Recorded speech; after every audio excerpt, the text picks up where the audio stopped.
Hello दोस्तों, कैसे हैं आप लोग। एक बार वापस से आपका स्वागत है मेरे चैनल में। आज मैं आपके लिए लेके आया हूँ एक सीरीज के अंदर हमने नैतिक संप्रति के बारे में बातचीत कर रहे थे, जिसमें हमने पहला पॉइंट देख लिया था। पहला पॉइंट था हमारा रित। ये उसी क्रम में दूसरा पॉइंट है। दूसरा पॉइंट रहेगा आज हमारा ऋण। एक एक करके ऐसे करके हम 5 पॉइंट्स के बारे में चर्चा करेंगे नैतिक संप्रति के नीति शास्त्र के अंदर। तो दूसरा टॉपिक हमारा ऋण के बारे में बातचीत करते हैं। भारतीय दर्शन विशेष रूप से देखें तो हिंदू धर्म में ऋण की बात करें तो जैसे अंग्रेजी में आर एंड लिखा जाता है।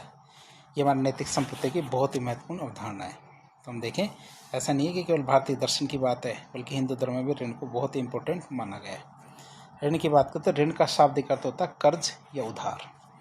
ऋण का शब्द का अर्थ क्या होता है? कर्ज या उधार। लेकिन नैतिक संदर्भ में देखें तो यह उन अनिवार्य कर्तव्यों और कृतज्ञताओं को दर्शाता है जो हमारे एक व्यक्ति पर उनके जन्म, पालन पोषण और समाज में जीवन जीने के कारण होते हैं। कि समाज में जीवन जी रहा है, उनका पालन पोषण किया गया है, उनको जन्म दिया गया है, तो उनका कर्जा है।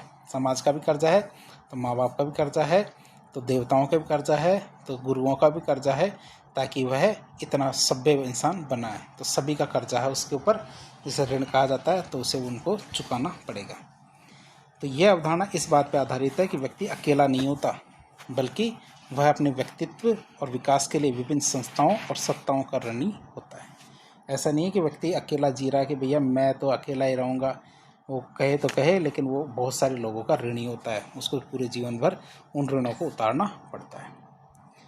यह ऋण चुकाने की अवधारणा व्यक्ति को नैतिक रूप से जिम्मेदार बनाती है। यदि व्यक्ति स्वच्छंद हो जाए कि भैया मुझे किसी से मतलब नहीं है, तो वह व्यक्ति कभी भी जिम्मेदार नहीं बन सकता।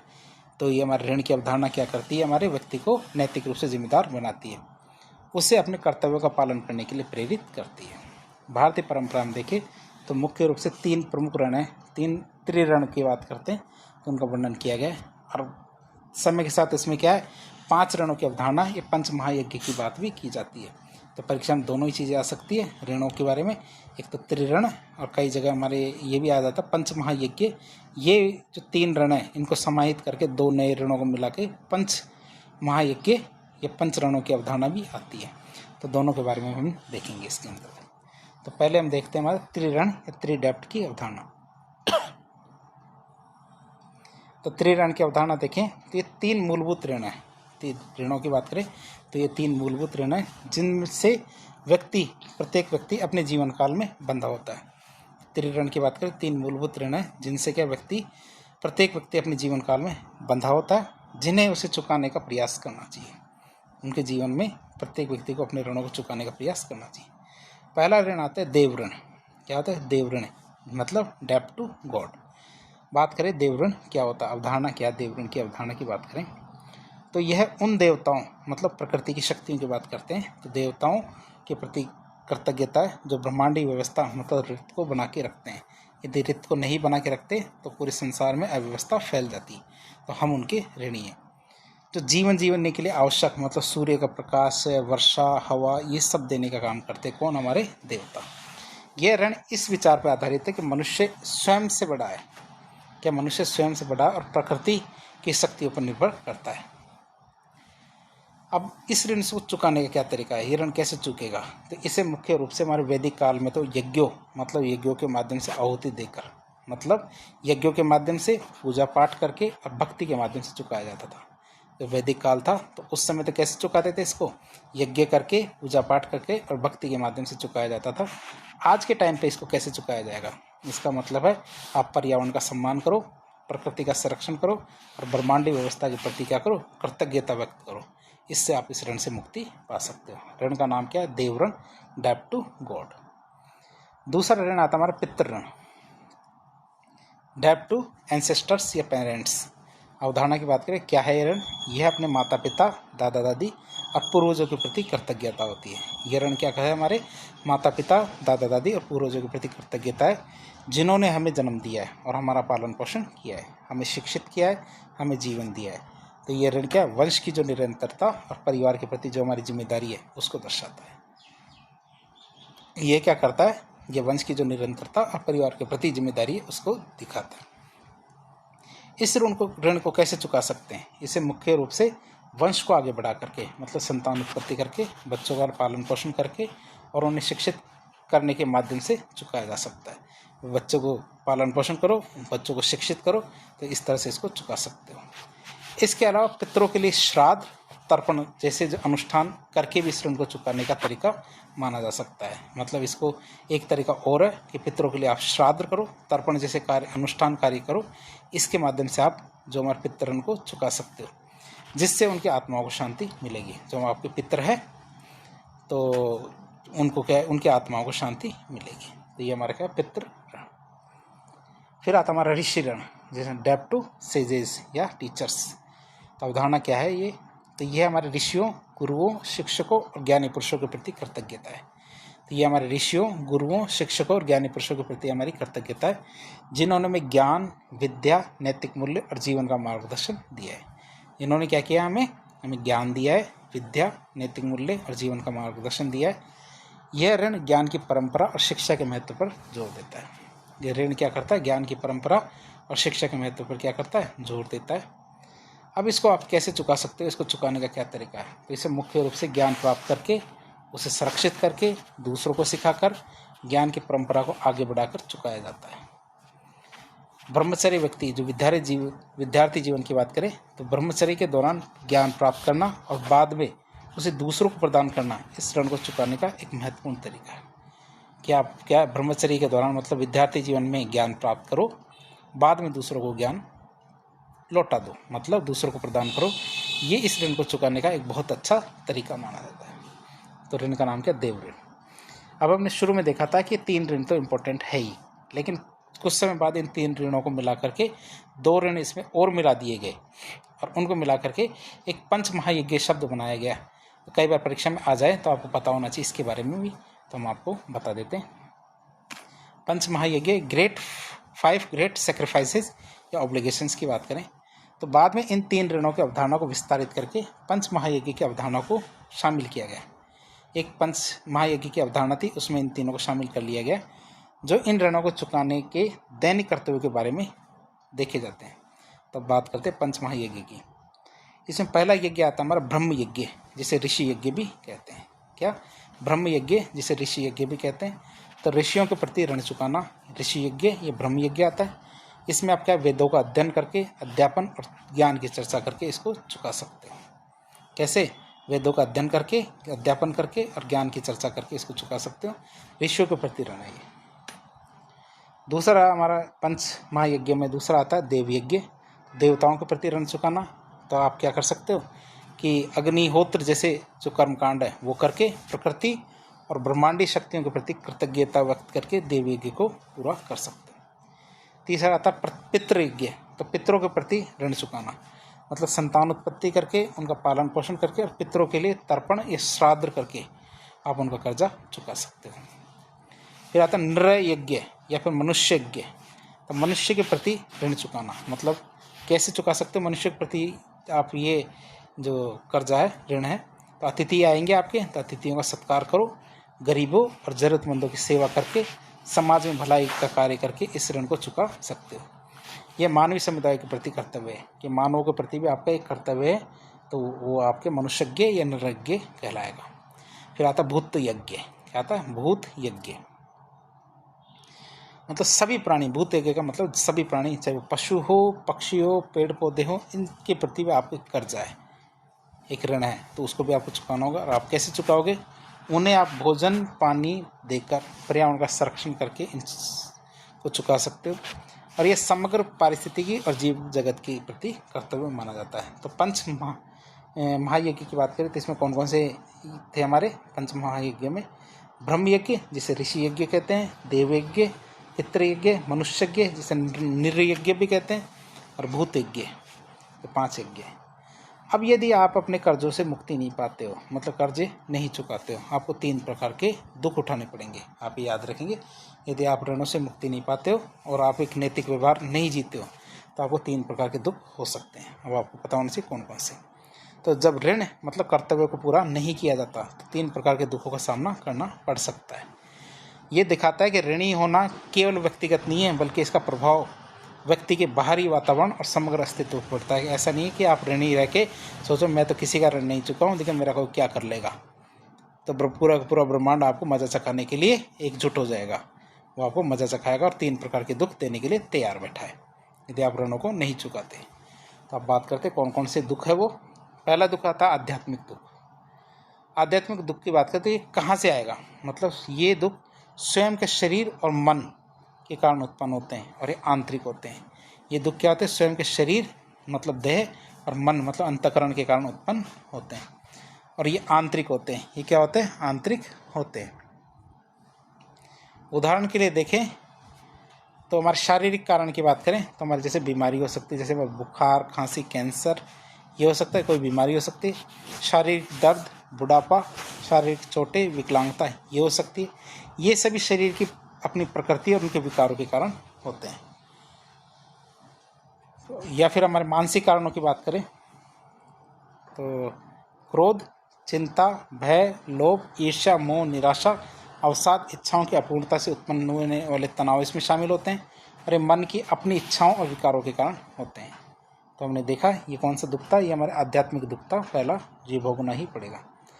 अब ये दुख किस ऋण से संबंधित है, तो ऋण की बात करें ऋण से कैसे संबंधित है कि यदि व्यक्ति अपने स्वयं के शरीर और मन का उचित ध्यान नहीं रखता है, क्या यदि व्यक्ति क्या अपने स्वयं के शरीर और मन का उचित ध्यान नहीं रखता है, जो भी एक प्रकार का ऋण है, और वो कौन सा, स्वयं के प्रति ऋण, जिसे स्वयं के प्रति ऋण या पुरुषार्थ का अभाव है, ये ऋण मानेंगे।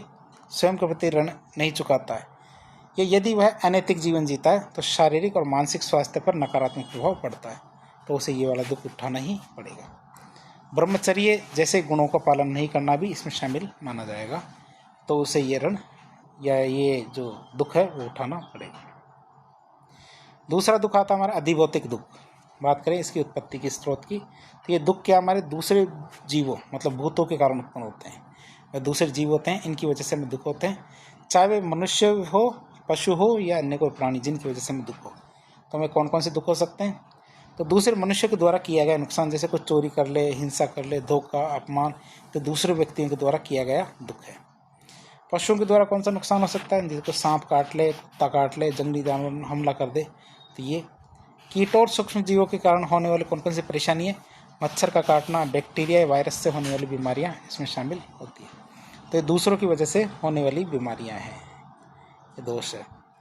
अब बात करें इसका कौन से ऋण से संबंध है, तो यदि व्यक्ति मनुष्य ऋण मतलब दूसरों के प्रति ऋण और भूत ऋण मतलब अन्य प्राणियों के प्रति ऋण है, इनका पालन नहीं करता। जो हमने 5 महायज्ञ देखे थे उसमें चौथा और 5वां था नृयज्ञ और भूत यज्ञ, तो उनका पालन नहीं करता, तो दूसरों के साथ उनके संबंध बिगड़ते हैं। अनैतिक व्यवहार कर, जैसे हमारे चोरी, शोषण, हिंसा दूसरों की शत्रुता को आमंत्रित करता है, जिससे दुख उत्पन्न होते हैं। जानवरों और पर्यावरण के प्रति क्रूरता भी इन दुखों को आकर्षित करती है। क्या जानवरों और पर्यावरण के प्रति क्रूरता भी क्या करती है, इन दुखों को आकर्षित करती है। तीसरे प्रकार का दुख आता है हमारे कौन सा, अधिदैविक दुख। कौन सा, अधिदैविक दुख की बात करें, उत्पत्ति की बात करें तो ये दुख हमारे देवी शक्तियों, प्राकृतिक आपदाओं के कारण उत्पन्न होते हैं। ये दुख क्या है, हमारे देवी शक्तियों और प्राकृतिक आपदाओं के कारण उत्पन्न होते हैं, जिन पर मनुष्य का कोई सीधा नियंत्रण नहीं होता, और ये अक्सर हमारे देवताओं, ग्रहों और अदृश्य शक्तियों से जोड़ा जाता है।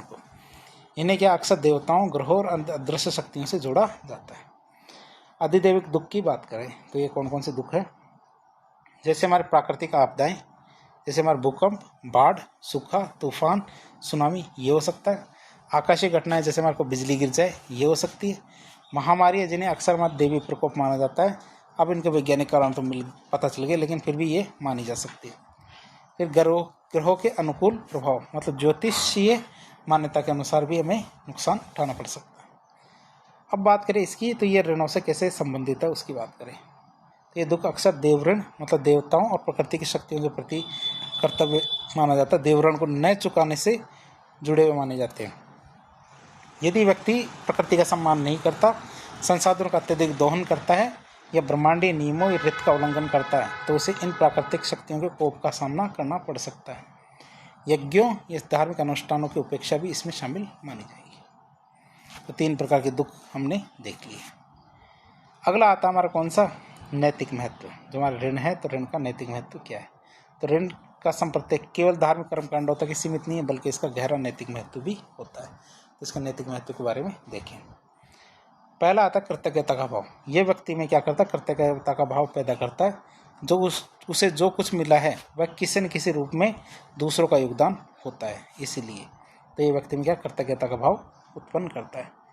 दूसरा आता है हमारा सामाजिक जिम्मेदारी। तो ये व्यक्ति को अपने परिवार, समाज और पर्यावरण के प्रति अपनी जिम्मेदारियों को समझने में मदद करता है। तीसरा ऋण क्या करता है, अहंकार का शमन करता है। मतलब ये व्यक्ति को यह समझने में मदद करता है कि वह अकेला नहीं है और उसे अपने स्वार्थ से ऊपर उठ के काम करना चाहिए। फिर बात करें सद्भाव और संतुलन। तो बात करें ऋणों की, तो इन ऋणों को चुकाने का प्रयास समाज, परिवार और प्रकृति के साथ व्यक्ति के संबंधों में संतुलन और सद्भाव बना के रखता है। फिर बात करें निरंतर कर्तव्य। तो ये ऋण क्या जन्म से लेकर मृत्यु तक व्यक्ति के साथ रहते हैं, उसे जीवन भर नैतिक आचरण और सेवा के लिए प्रेरित करते रहते हैं। क्या उसे जीवन भर नैतिक आचरण और सेवा के लिए प्रेरित करते रहते हैं। अब बात करें ऋण का प्रशासन में क्या महत्व है। तो ऋण का प्रशासन में महत्व देखिए। तो कृतज्ञता और उत्तरदायित्व का भाव की बात करें तो प्रशासन का आधार यह समझना होता है कि प्रशासक और प्रशासक अपनी शक्तियों और स्थिति के लिए प्रजा मतलब जनता और पूर्वज जिन्होंने ये जो हमारे प्रशासन की परंपरा स्थापित की है और उन सिद्धांतों मतलब ऋषियों के द्वारा प्रदत्त ज्ञान के ऋणी है, जिन्होंने क्या किया, ये इस समाज को आकार दिया था। हमारा नियम बनता है, हमारा जो ऋण बनता है, इस व्यवस्था को बना के रखें। तो एक कृतज्ञता का भाव उन्हें अपनी शक्तियों का दुरुपयोग करने से रोकेगा और उन्हें अपनी जिम्मेदारियों के प्रति अधिक उत्तरदायी बनाता है और ये याद दिलाता है कि वे सेवा करने के लिए हैं, शासन करने के लिए नहीं है। प्रशासक क्या शासन करने के लिए नहीं होते, सेवा करने के लिए होते हैं। फिर जनता के प्रति मनुष्य ऋण का विस्तार। तो मनुष्य ऋण या नैराज्य, इसका अर्थ है कि अन्य मनुष्य के प्रति कर्तव्य। प्रशासन के संदर्भ में ये क्या करता है, शासकों और प्रशासकों का अपनी पूरी प्रजा के प्रति मतलब जनता के प्रति कर्तव्य होता है। इसमें सभी नागरिकों की भलाई, सुरक्षा, न्याय और समान अवसर सुनिश्चित करना शामिल होता है। यह केवल कानून व्यवस्था बनाए रखने से बढ़कर होता है। ये केवल आपको कानून व्यवस्था बना के नहीं रखना, बल्कि यह सक्रिय रूप से प्रजा मतलब जनता के जीवन को बेहतर करने का प्रयास होता है। उदाहरण के लिए देखिए, जैसे सामाजिक कल्याण योजनाएं, शिक्षा, स्वास्थ्य सेवाओं का प्रावधान, गरीबों और वंचितों की सहायता करना भी इसके अंदर शामिल की जाएगी। तीसरा आता है हमारे पूर्वजों और परंपराओं के प्रति पितृ ऋण का विस्तार। तो पितृ ऋण का अर्थ है अपने पूर्वजों और परंपराओं का सम्मान करना। प्रशासन में इसका मतलब है कि शासकों को अपने देश की ऐतिहासिक विरासत, स्थापित कानूनों, नैतिक मूल्यों और सांस्कृतिक जो परंपराओं, इनका सम्मान करना चाहिए। इसका अर्थ ये भी हो सकता है कि वे ऐसे निर्णय लें जो भविष्य की पीढ़ियों के लिए लाभकारी हों, ठीक वैसे ही जैसे पूर्वजों ने हमारे लिए या वर्तमान के लिए निर्णय लिए थे। उदाहरण के लिए देखें तो ऐतिहासिक स्मारकों का संरक्षण, सुशासन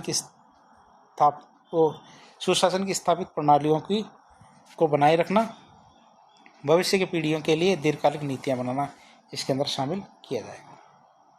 फिर ज्ञान और शिक्षा के प्रति ऋषि ऋण का विस्तार। तो ऋषि ऋण का अर्थ है कि ज्ञान और गुरुओं के प्रति कृतज्ञता। तो प्रशासन में इसका मतलब है कि शासकों को ज्ञान के प्रसार और शिक्षा को बढ़ावा देना और अनुसंधान और नवाचार का समर्थन करने पर जोर देना। उन्हें विद्वानों और बुद्धिजीवियों का सम्मान करना चाहिए और उनके विचारों को शासन में शामिल करना चाहिए। उदाहरण के लिए देखें तो शिक्षण संस्थानों की स्थापना, साक्षरता अभियान, सार्वजनिक बहस और शोध को प्रोत्साहित करना इसमें शामिल किया जाता है। पांचवा आता है हमारे कौन सा, पर्यावरण और संसाधनों के प्रति भूत ऋण का विस्तार। तो भूत ऋण मतलब सभी प्राणियों और पर्यावरण के प्रति कर्तव्य। तो प्रशासन में इसका मतलब है कि शासकों को प्राकृतिक संसाधनों का स्थायी तरीके से प्रबंधन करना चाहिए और पर्यावरण की रक्षा करनी चाहिए। ये क्या करता है, ये आने वाली पीढ़ियों के लिए धरती को सुरक्षित रखने का कर्तव्य है। ये क्या आने वाली पीढ़ियों के लिए धरती को सुरक्षित रखने का कर्तव्य है। उदाहरण के लिए देखिए तो पर्यावरण संरक्षण नीतियाँ, पर्यावरण प्रदूषण नियंत्रण, वन्यजीव संरक्षण इसके अंदर शामिल किया जाएगा। पर्यावरण संसाधनों के प्रति भूत ऋण का विस्तार में। फिर सर्वोच्च शक्ति के प्रति देव ऋण का विस्तार। क्या सर्वोच्च शक्ति के प्रति देव ऋण का विस्तार की बात करें तो देव ऋण ब्रह्मांडी शक्तियों और ईश्वर के प्रति कर्तव्यता है। और प्रशासन में इसका मतलब है कि शासकों को विनम्र और धर्म के साथ शासन करना चाहिए, ये मानते हुए कि उनकी शक्ति किसी उच्चतर शक्ति के द्वारा दी गई है। तो उनको जो शक्ति मिली हुई है ये क्या है, हमारी किसी उच्चतर शक्ति के द्वारा दी गई है। उन्हें मनमाना और निरंकुश होने से ये चीज़ रोकती है। अब इसके महत्व की बात करते हैं, शासन में एक नैतिक और आध्यात्मिक अनुशासन स्थापित करता है। तो इस तरह आज के लेक्चर में हमने नैतिक संप्रत्यय जो ऋण की अवधारणा को देखा, प्रशासन में इसका योगदान देखा और बाकी जितने पहलू थे उनको जानने की कोशिश की। इस प्रकार के इन्फॉर्मेटिव वीडियो देखने के लिए हमारे चैनल से जुड़े। वीडियो यदि पसंद आता है तो वीडियो को लाइक करें, चैनल को सब्सक्राइब करें, अपने दोस्तों के साथ शेयर करें। धन्यवाद।